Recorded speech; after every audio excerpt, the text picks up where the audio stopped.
Alright, so we're here with Dean Kearney.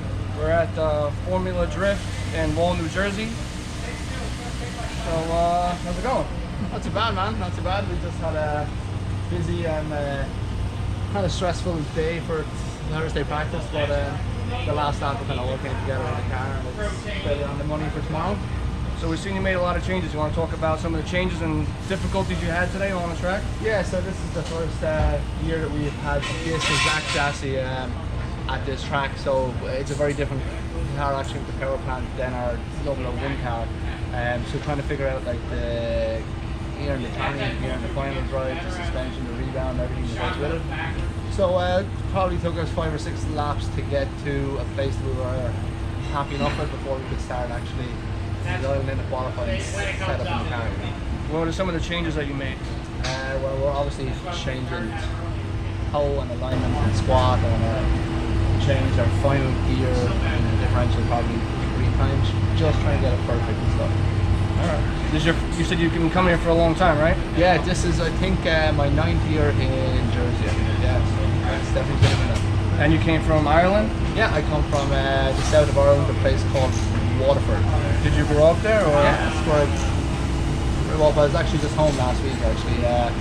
But I was over there till I was 21, and then we came to the States and saw like the drift kind of package and what it was. So I was kind of at a stage in my life where it was like, hey, we're either going to go at this gung-ho now, or else we're just going to do it like and have some fun with it. So we decided to kind of uproot out of Ireland and come over here and chase that American dream. Have you been doing only drift, or have you been doing other racing series? Majority of my stuff is drift. Probably 95% of it is drift stuff. And you won something in Europe, right? You won a championship or something? Yeah, it's definitely been a while. In 2009 we won a European championship, but it's kind of so far gone. It's like another lifetime ago. So I know we're more hungry now than ever to actually try and win over here. Alright, you want to tell us a little bit about the Viper? Yeah, so this is the 002 car is what we call it.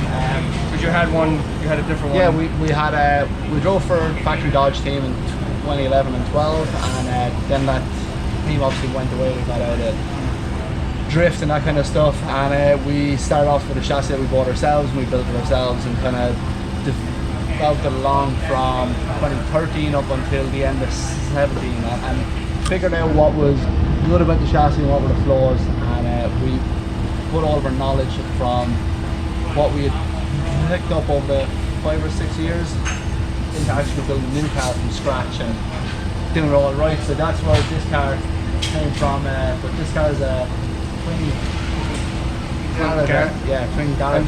The other one was supercharged? Yes, okay. it was. So, now this car also has nitrous too, right? Yes, it is direct port nitrous, whereas the supercharged car is just single fogger. Now you don't control the nitrous, right? No, I don't. It's done through boost and throttle parameters and all these kind of different things that engage it when the computer knows I'm in trouble or whatever, like, or when I need it. You know? So it's all through the tuning. Yes, exactly. Alright. You want to show us around the car a little bit? So take this off. So yeah, I'll get it off. We'll get that. I'll take it off. This is obviously Gen 3 front bumper, chopped in half, and a Gen 5 on the bottom of it. Fenders are custom that we actually make ourselves. So did you go wide at all? Yes, it's 1.5 inches wider either side. Okay. So it's quite substantially wider. The bonnet, or hood as they call it in America. It's actually Anderson composites. Do this in the trunk for us. Then the back end of the car is stock body work, just because it gets torn up a lot with walls and stuff. And from the factory, they're relatively lightweight, durable kind of panels anyway, you know. Now what's still OEM Viper factory? Is there anything left? See the valve covers maybe? The valve covers are actually they're not. This chassis is OEM. Okay. So it's a pretty big chunk of the car, yeah. Alright. No, there's not really a whole lot of the car is factory. Everything is kind of custom. That's kind of the cons of a car like this is there's not any other thing in the world that I know of anyway that do it the Viper at this level. Are there any Mopars at all that are drifting at this level? At this level in the States, definitely not. I don't know of any in Europe or Japan. So no, we are pretty much the flagship.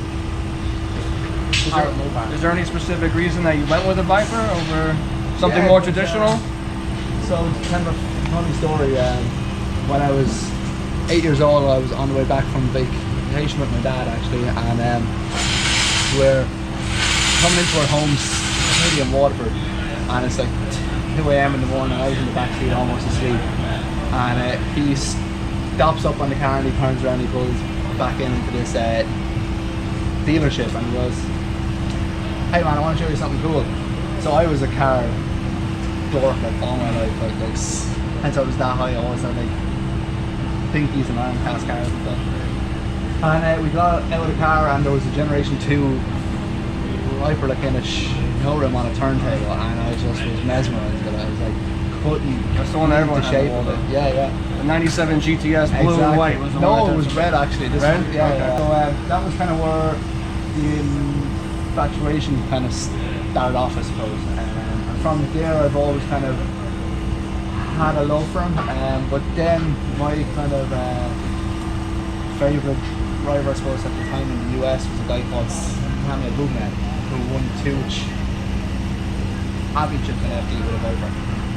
So then it just kind of helped me kind of be like more like I really want to drive one, and then we got the opportunity to drive it on factory team with Dodge in 2011. So from then on, it's just been kind of that thing, you know. And what about the one in the back? We'll take a look at that one, but yeah, that's your daily driver. You bring it everywhere you go, kind of thing. It's the daily driver that spends almost all of its time on the rig, actually. Okay. But yeah, we normally have it at the track, like from the hotel and that kind of stuff. And we have 9 crew guys. 9 guys on the crew? 9 including me. So basically every time we had actually a people carrier, there's 2 guys always left out. So that's the car we use for going power the market. And I see you like to get your hands dirty. You were helping out all day, and not just a driver. So bad. Yeah, I'm kind of a hands-on driver in a sense. This is kind of a smaller budget like operation. Maybe even though it looks like it's a big presence and stuff. I know it's a private team and stuff. So we don't have any guys on the team full time. They're kind of Full time as needed, kind of thing. full time in the season, if you know what I mean. But not like in the off season. So basically, I do all the tear down on the car and the rebuild of it and stuff. And probably spend 80% of my time on the phone to these guys going, "Hey, what do I do next? What do I do next?" But I think it's a good thing to do as a driver. Gives you a very good understanding of how actually the car mechanically works and what you want actually when you're asking for more grip, when you're asking for more bite or whatever. So yeah, it's something I value doing, and I don't enjoy obviously getting my hands dirty and stuff. What's your relationship with Oracle? Yeah, Oracle came on as a title sponsor of ours in 2013, I believe. So this is year 7, I think, with them. They've been the title sponsor on the program for like a long time. They've been absolutely great. And myself and Justin, actually the owner, like are pretty good friends. I would even call it now at this point. Him and his wife, everything were over with me for Goodwood over in England last year and stuff. And we've all around the together, so super good company to work with. And also, I see you work with Achilles. Yeah, I think we're the longest standing Achilles driver from globally at the moment. So we've done a lot of development on the tire, like in the tread and the pattern, sizes and all that kind of stuff. So yeah, it's I would say it's a team that kind of has more friendship relationships actually with our sponsors than is like corporate at this stage. How many tires did you go through today? Today we used like 10 or 12, but typically on a race weekend, if you're going to go all the way to the final 4 or 2, you're going to be using more to like 44 to 50-ish. Running through them. Yeah, as you can see, they got a little bit pouring up every day. So A little cone action today? a little cone action, a little Kevlar bumper broken, but it's all right. We'll fix it up. Yeah. What's going on inside? Fairly basic enough on the inside. I got my sunglasses. It's already dark enough. Removable wheel. We use an AM Infinity computer. That along you can dash also from AM. Pedal box is from Willwood Brakes. The same as all the brakes on the car as well, actually. Samsonus 6-speed sequential tranny. V-box then we use for driver coaching, kind of when the driver says the car is not doing something, the crew can kind of tell you, yes it is, it's actually you that sucks, so you better push harder. So you're not doing full throttle. Yeah, exactly, yeah. Carbon cover dash from a guy called Jeff Stout down in Florida, who does a lot of Viper racing stuff. So in the rear, it's a Radium 10-gallon fuel cell. Obviously it's where the nitrous tank is. The car is dry sump, so the oil readers and everything is all in the rear, just to try to get the balance of the car to 50-50. So obviously the radiator, which we typically find in the front, but then it's all about balance and trying to put stuff that's important to keep the car running even if you crash. We try to have it all in the rear, and obviously we chop as much out of absolutely everything that we can to try to get the What were some of the challenges you faced while making the setup? I don't know if they're definitely challenges, but I don't know if they're bad things. Majority of the cars out here in FD at the moment and drifting globally is you can buy like 90% of the parts off the shelf or whatever. So basically any guy can get a car aged up off a fabricator, and then they call, I don't know, like in Juco Racing or whatever, and they can order basically everything in the car arrives in boxes and you pull it together. This car is obviously a little different because everything that's made for these is made for track racing and time attack and that kind of stuff. So even though it's similar in so many aspects, it's also vastly different. So we had to basically make everything from scratch, like CAD drawings into 3D printing it, like into making it, and then prototyping it, like in developing it, like all the way along. We use a company in Canada and Montreal called Moorsport. Moorsport? Yeah, so they do all our like control arms and uprights and all that kind of stuff, and they've honestly been one of the biggest helps in developing the car from something that was their CAD drawing. Yeah, and a car that was thereabouts, was able to win maybe on a certain track every year or whatever, but now it's actually properly competitive, like out of the box every weekend. So yeah, that was a nice feeling, and to kind of develop something else that nobody else is driving in the world. It's kind of nice that when you make it work and everyone tells you that it can't work, and you're like, well, well here it is. We run lightweight Cosmos wheels. On the car, they're super durable wheels. Actually, we've hit walls with them and everything, and they just get tore up but never break. So using kind of components on the car that we actually trust and believe in. Like we don't have someone's sticker on the car if we don't actually use any of their parts, if you know what I mean. Everything that we have on the car is tried and tested, and that's exactly what we believe in. We've been developing shocks. You see, actually there's one on the ground here. This specific shock is valved for exactly our needs, but they're going to have like different variations of what you can have for what kind of driving or whatever that you do in the weight of your car and everything like that. But like I said, like this is something that they didn't provide or sell these up until probably last week, I think. But they've done You got to test them out first? Yeah, well they've done all the R&D actually on our program, so the stuff is tried and tested on a race car, you know what I mean? So that's the kind of fun projects or whatever that we kind of typically get ourselves into. Starting off with something that's not there, like, and then you make a product and it actually go, I don't know, out on, and then it goes into production. Yeah, it's cool. Here, you can get to the side. Lift up the back first. Then step forward a bit. Put on the ground this time. Yeah, so this is obviously the garage twin turbo setup. They're 4088s. Pretty much everything to locate the turbos there for the balance of the cars. Custom all the manifolds and everything just to try to get all the weight like in behind shock towers and try not have any hanging masses we call it over the front end. A treadstone air-to-air intercooler. This is actually an intercooler that they sell off the shelf for GTR applications, and then we just slightly modified the top a little bit. Then underneath this box, there's two oil coolers, a power steering and an oil cooler there, with electric fans underneath. Wilson manifold on it with RSI fuel rails and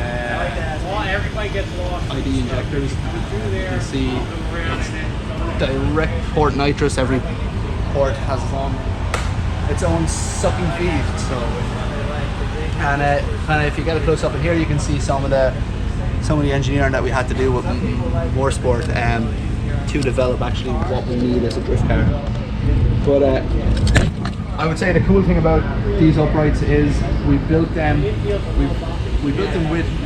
Motorsport as a universal style upright. So any car that runs double wishbone style suspension can use actually that upright, but you just have to make different collar adapters. Yeah. So that was something that was also fun because now you so see. This is something that's available now. Yeah. This is available. Actually, part number is actually my initials. 005. Alright, pretty good. So yeah, that's pretty much it. That sums it all up basically. Any things that still need work? Everything. When you have a race car, it's like not ever done. Like, you know, like even when it's done, there's always stuff you're trying to improve because. And then you have to change for tracks. Every track is different. Yeah, to be honest, like with the older chassis, we didn't have a huge window of adjustability in it. So it was like we had a setup for clank tracks, and we had a actually for flat tracks, and that was it. But this car, we built in like a lot more adjustability into it. So it's actually nice because we have some super intelligent guys on the team, and they really maximise all the adjustability. And it's not like a thing that you're like, I think I felt it. Like it's like, holy shit, that's a massive difference. Like, you know, so that kind of stuff is also nice when you feel the program is always evolving and moving forward. Yeah. You want to show us Viper in the back real quick? Yeah, we can have a quick look. Yeah, so this is what we call 003. It will probably eventually end up becoming a demo car of some sort, but it's something that we had in the shop, and a lot of the stuff that we do, I know, activations and marketing wise, is very difficult to have on a race car there, because usually after we leave the track, it goes back to the shop, it's torn into a million pieces, and we don't have an activation car. So we thought it would be a pretty cool idea to wrap a street car version of our car in the same livery, but black on black, so it's not quite as obnoxious when you're driving around. You don't get pulled over every 15 minutes. So we've done a black on black, and honestly it's kind of a wrap I would like to put on the car in the future, like even for maybe 1 or 2 events or something. But yeah, it's relatively basic. It's on Fortune Auto shocks. It has Oracle lighting, halos in the front of it, Sparco wheel. We have a supercharger, but it's not on it yet. It's one of those jobs. Okay. We have a Paxton for Novi 2000. One of those jobs that it's like, yeah, we'll get to that one, we'll get to that, and then we'll do it. And then it has Anderson composite hood and trunk, APR wing on it. Other than that, it's relatively basic. We do have steering knuckles on it, two-way differential, drive shaft shop axles, and all the stuff that makes it slide. So, have you taken this on the track? I've taken it to places. Okay. Yeah, I've taken it to places. So we've had some fun with it. Yeah. How are you guys? This is Robert Smith from Oracle Lighting. Hey, how are you? He's the general sales manager of the country and effectively my boss. No, not really. Dean's boss lives in Oregon. What's her name? Kearney. Courtney. He likes you more and more every time you say stuff like That's that. great. That's great. No, we're just this is our 8th season together. Yeah, I think this is our Yeah. eighth So season, Oracle Lighting loves to do this because it works. The audience is our market. Dean and crew and Brian have done a great job in representing us. We use this primarily for both marketing and hospitality. So we'll have 12 guests tomorrow for the weekend that will be doing, we serve them food, we bring them tickets, we bring them to the event and fill their eyes and their ears with smoke. Absolutely. And they absolutely love it because of the excitement. There is nothing more that you can do to get someone excited on the weekend than to bring them to a motorsports event. And Formula Drift in Wall, New Jersey is where it's at for this weekend. 100% this weekend. Dean, it's a pleasure being a partner with you. We love it. Thank you very much. Good luck. Thank you very much. Thank you guys for tuning in.